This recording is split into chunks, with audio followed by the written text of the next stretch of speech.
ఈ రోజే డౌన్లోడ్ చేయండి. మీ ఫేవరెట్ షోస్ చూడండి. Hi madam. సార్ నమస్తే. మీరు చెప్పిన సేట్ గురించి వెతికాం మేడం. అతను అబ్స్కాండ్లో ఉన్నాడని తెలిసింది. అమ్మవారి నగలు రికవరీ చేశాం. ఎండోమెంట్ శాఖకి హ్యాండ్ ఓవర్ చేస్తాం. గుడ్. Thank you. నిందితుల్ని ఎవ్వరిని కూడా వదిలిపెట్టకండి. Yes madam. Take him to custody. అమ్మా చారు, నేను జైలుకి వెళ్తానా? నీ కనపడపోయినా వినపడుతుంది కదా. బెయిల్ తీసుకురామ్మా. జైలుకి వెళ్ళొత్తా. జైలు జైలు జైలు జైలు జైలుకి వెళ్ళొత్తా. జైలు.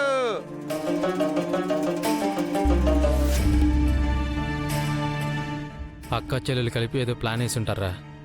నాకు అదే అనిపిస్తోంది. కరెక్ట్గా దొరికారనుకున్నాను, చేజారిపోయారు. ఈసారి అవకాశం దొరికితే వదలకూడదు. పూజారి చెప్పిన మాటలు విని మేం కూడా మిమ్మల్ని తప్పుగా అర్థం చేసుకున్నాం. క్షమించండి అమ్మా. మీ విషయంలో మద్దతుగా నిలబడలేకపోయాం. మమ్మల్ని క్షమించండి అమ్మా. వెళ్ళండి.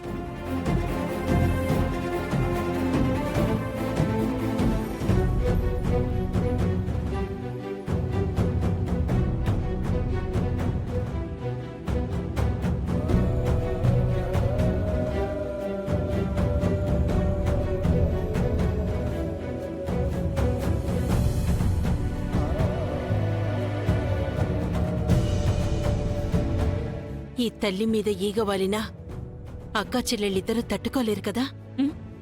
నువ్వు కడిగిన ముత్యమమ్మా.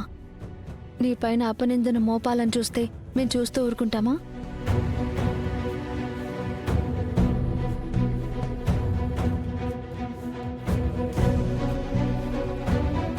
చందమామకైనా మచ్చుంటుందేమో కానీ మీ వ్యక్తిత్వంలో ఏ మచ్చ ఉండదు పెద్దమ్మా. నీకు చెడ్డ పేరు వస్తుందంటే మేము అడ్డుకోకుండా ఉండగలమా?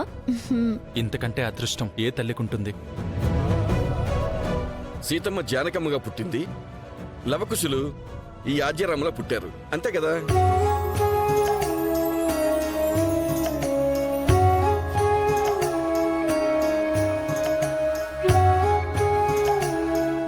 డబ్బు కమ్ముడుపోయినా సరే నిన్నంతా వణుకు బెణుకు లేకుండా మాటకి మాట సమాధానం చెప్పిన పూజారి రాత్రికి రాత్రే మనసు మార్చుకుని ఇప్పుడు నిజమేలా చెప్పాడు?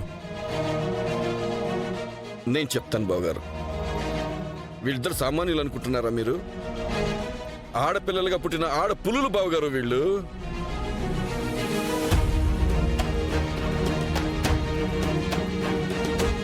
బావయ్య, ఎలివేషన్ ఇచ్చే టైం వచ్చేసిందమ్మా. నన్ను చెప్పనివ్వండి. మీరు ఆగండి.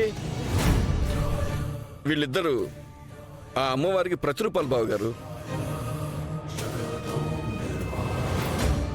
ఆహా, ఆ దర్శనంతో నిజంగా నా జన్మ ధన్యమైపోయింది బావగారు. ఏం జరిగిందన్నయ్య గారు? రాత్రి మన రామలక్ష్మి అమ్మవారి గెటప్లో ఆ పూజారికి కళ్ళు తెరిపించింది చెల్లెమ్మా.